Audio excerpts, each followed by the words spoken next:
Hi friends, welcome to rishis Telugu stories. అది చూస్తున్న గౌతమ్ వాళ్ళు నలుగురు ఒకేసారి అజయ్ అని అరిచారు. అప్పటికే అజయ్ మేఘా గొంతు గట్టిగా పట్టుకున్నాడు. అజయ్ ప్లీజ్ వదులు, దానికి నేను నచ్చచెబుతా అన్నాడు గౌతమ్. ఏంటి ఆటలుగా ఉందా మీ అన్న చెల్లెళ్ళకి అన్నాడు కోపంగా అజయ్. నలుగురు అజయ్ని వెనక్కి లాగుతున్నా మేఘా మాత్రం ఊపిరి అందక కళ్ళల్లో నీళ్లు వస్తున్నా అజయ్ని ఆపే ప్రయత్నం చేయలేదు.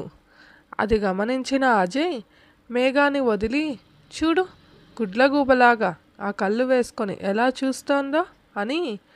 ఏంటిరా ఇది, మీకు లేదా డబ్బు, మీరు కూడా బాగా బలిసిన వాళ్ళే కదా అన్నాడు అజయ్ గౌతమ్ని చూసి వెటకారంగా. అది కాదురా, అది తన ఫ్రెండ్ విషయంలో జరిగిన దానికి భయపడి ఇలా మాట్లాడుతోందిరా అంతే అన్నాడు గౌతమ్. ఏం జరిగిందిరా, ఇంత గొడవ చేస్తోంది ఇది, కొంపదీసి ఇద్దరు నన్ను టెస్ట్ చేస్తున్నారా అని అనుమానంగా చూశాడు అజయ్. అయినా మేఘా నుంచి సమాధానం రాకపోవడంతో తన కోపం తగ్గించుకొని, చూడమ్ము టెస్టులు గిస్టులు ఇవన్నీ కాదు, నువ్వు నా గురించి ఏమన్నా అనుకో, కానీ నాకు నువ్వు కావాలి, జీవితాంతం కావాలి. నాకు కోపం ఎక్కువ, నేను ఇలానే ఉంటాను. ప్రపోజ్ చేయడాలు, తిరగడాలు, మళ్ళీ బ్రేకప్లు ఇవన్నీ కాదు, మనం పెళ్లి చేసుకుందాం. అంతేకాని డబ్బు స్టేటస్లు కాదురా చూసేది. ఈ ప్రపంచంలో డబ్బు విలువైనదే కావచ్చు, కానీ డబ్బు కన్నా విలువైనది నీ నుండి నేను పొందే ప్రేమ మాత్రమే అమ్ము. ఇంతకంటే మాట్లాడడం నాకిక రాదు. నాకు తెలుసు మీ ఫ్రెండ్ వాళ్ళ అమ్మా నాన్నలని ఆ అబ్బాయి వాళ్ళ నాన్న డబ్బు ఉందన్న పొగరుతో చాలా అవమానించారు. దాంతో వాళ్ళు వేరే ఊరికి వెళ్ళిపోయారు. కానీ మన విషయంలో అలా జరగదురా. ముందు నువ్వు నన్ను నమ్ము. నమ్మకం లేని చోట ఆ బంధం ఎప్పటికీ నిలవదు అని తలెత్తి మేఘా కళ్ళల్లోకి చూస్తూ చిన్నగా నవ్వాడు అజయ్. అది చూసిన గౌతమ్ వీడి రౌడీ బుద్ధులన్నీ చూపిస్తాడు వెధవ అని అనుకుంటూ, నేను దాని అన్నను, అది గుర్తుపెట్టుకో అని ఒక ఎక్స్ప్రెషన్ ఇచ్చి కరణ్ వాళ్ళకి సైగ చేసి వసువును తీసుకొని అక్కడి నుంచి వెళ్ళిపోయాడు గౌతమ్. మేఘా అది చూసి కంగారు పడుతూ చేతులు నలిపేసుకోవడం చూసిన అజయ్ తల పక్కకు తిప్పుకొని చిన్నగా నవ్వి మేఘా నడుముపై చేయి వేసి పక్కనే ఉన్న గోడకు ఆనించాడు. మేఘా షాక్గా అజయ్ను చూస్తుంటే తను ఆ షాక్ నుంచి తేరుకునే లోపే మేఘా మెడ మీద ఉన్న చిన్న పుట్టుమచ్చపై ముద్దు పెడుతూ మిస్ యూ అన్నాడు అజయ్. దాంతో మేఘాకి ఏదోలా ఉన్నా, ఇప్పటికే నిన్ను చాలా మిస్ అయ్యాను, ఇక దూరంగా ఉండలేను అన్నాడు అజయ్. అజయ్ ఆ మాటలు అంటున్నప్పుడు అతని గొంతులోని బాధను గమనించిన మేఘా అజయ్ను దూరం జరపలేక అతని చుట్టూ చేతులు వేసి ఐఎమ్ సారీ జయ్ గారు అనింది చిన్నగా. దాంతో అజయ్ చిన్నగా నవ్వి మేఘాను వదిలి తన చేయి పట్టుకొని, నా గొంతులో ఊపిరి ఉండగా నీ చేయి వదలనమ్ము అన్నాడు అజయ్. దాంతో మేఘా సారీ అజయ్ గారు, ఇంకోసారి ఇలా మాట్లాడి మిమ్మల్ని బాధ పెట్టను, మీరు ఇలా మాట్లాడకండి అనింది అజయ్ గుండెపై తలపెట్టి. హా అని మేఘా తల నిమురుతూ వెళదామా ఇక అన్నాడు అజయ్. దాంతో మేఘా అజయ్కు దూరం జరిగింది. అజయ్ మేఘా ఇద్దరు స్టార్ట్ అయ్యి ఇంటికి వెళ్ళారు. అమ్మ రాక్షసి ఎంత రచ్చ చేసింది, మనసులో అంత ప్రేమ దాచుకొని దెయ్యం అని అనుకున్నాడు మనసులో అజయ్. మేఘాను ఇంటి దగ్గర డ్రాప్ చేసేసి గ్రౌండ్కి వెళ్ళాడు అజయ్. గౌతమ్, కరణ్, ఆనంద్ వాళ్ళు కూడా గ్రౌండ్కి వెళ్ళి అజయ్తో కలిసి డిన్నర్ చేసి నైట్ ఇంటికి బయలుదేరారు. అజయ్కు మేఘా గుర్తు రావడంతో నాకు కొంచెం వర్క్ ఉంది, మీరు వెళ్ళండి అన్నాడు ఆనంద్ వాళ్ళని. కరణ్, ఆనంద్ నవ్వుకొని సరే బాయ్ అని చెప్పి వెళ్ళిపోయారు. సరే పదరా అని అజయ్ అంటే, నువ్వెక్కడికి రా అన్నాడు గౌతమ్ అర్థం కాక. ఎక్కడికేంటిరా, ఇంటికే అన్నాడు అజయ్. రేయ్, మధ్యాహ్నం రచ్చరచ్చ చేసావు, ఇప్పుడేమో ఇంటికి అంటున్నావు. పిచ్చి పట్టిందిరా నీకు అన్నాడు గౌతమ్.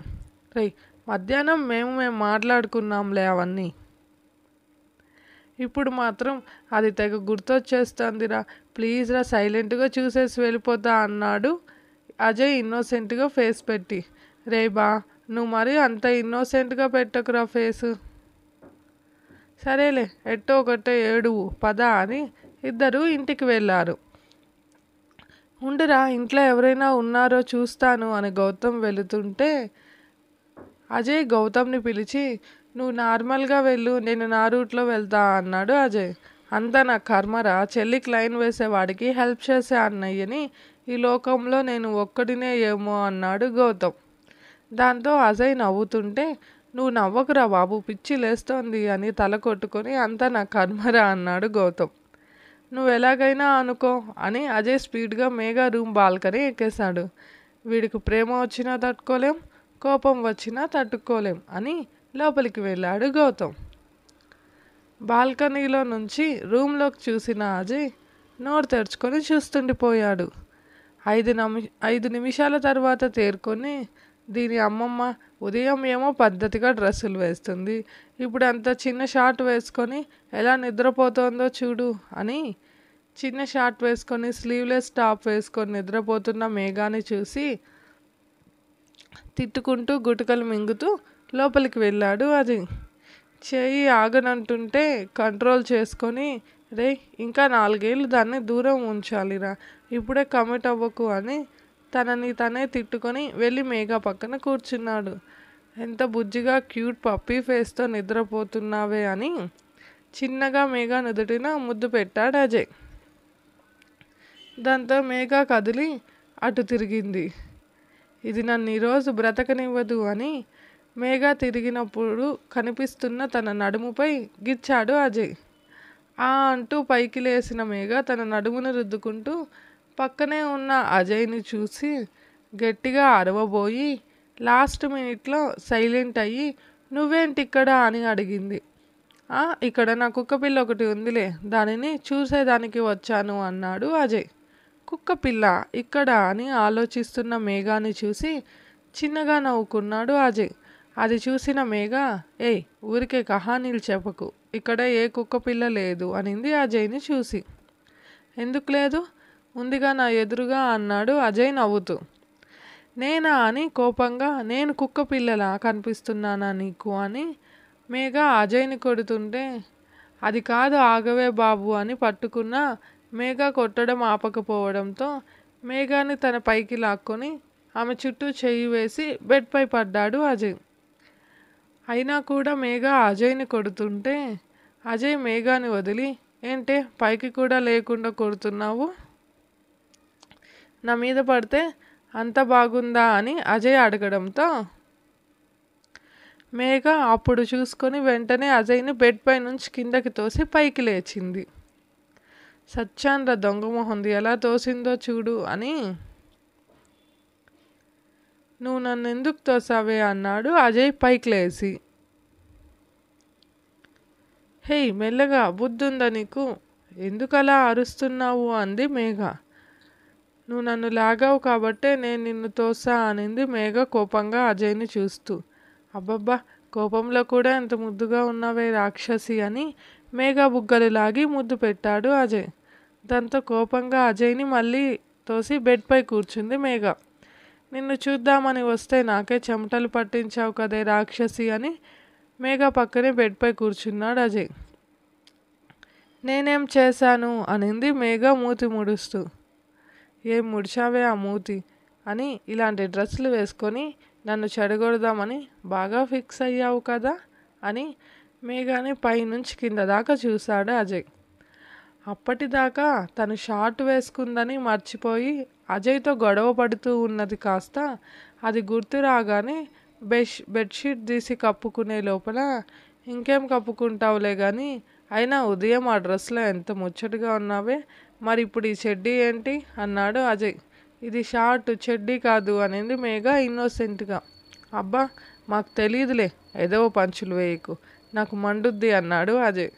దాంతో మేఘ సరే అని బుద్ధిగా తల ఊపడంతో అది చూసిన అజయ్ మొహంలో నవ్వు వచ్చింది.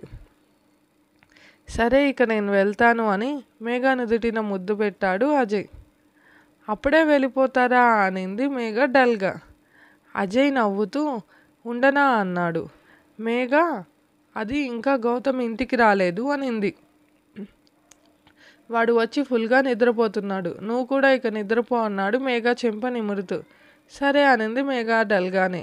అజయ్ బాల్కనీలోకి వెళ్ళి మళ్ళీ మేఘ డల్గా ఉండడం గుర్తొచ్చి వెనక్కి తిరిగి మేఘాని హగ్ చేసుకొని, నువ్వు ఇలా డల్గా ఉంటే నేను వెళ్ళలేనే ప్లీజ్ అన్నాడు. దాంతో మేఘ అజయ్ను వదిలి చిన్నగా నవ్వుతూ బాయ్ చెప్పింది. ఇంకొకసారి మేఘ నుదుటిన ముద్దు పెట్టి రేపు గౌతమ్తో వచ్చేయ్ అని వెళ్ళిపోయాడు అజయ్. అజయ్ బయటికి వచ్చేంత వరకు గార్డెన్లోనే ఉండి అజయ్ వెళ్ళిన తర్వాత ఇంట్లోకి వెళ్ళాడు గౌతమ్. మేఘ అజయ్ ఆలోచనలతో ఎప్పటికో నిద్రపోయింది. ఇదే ఫ్రెండ్స్ ఈరోజుటి ఎపిసోడ్. మీకు స్టోరీ నచ్చితే లైక్ చేయండి, కామెంట్ చేయండి. ప్లీజ్ మన ఛానల్ని సబ్స్క్రైబ్ చేసుకోండి ఫ్రెండ్స్. Thank you.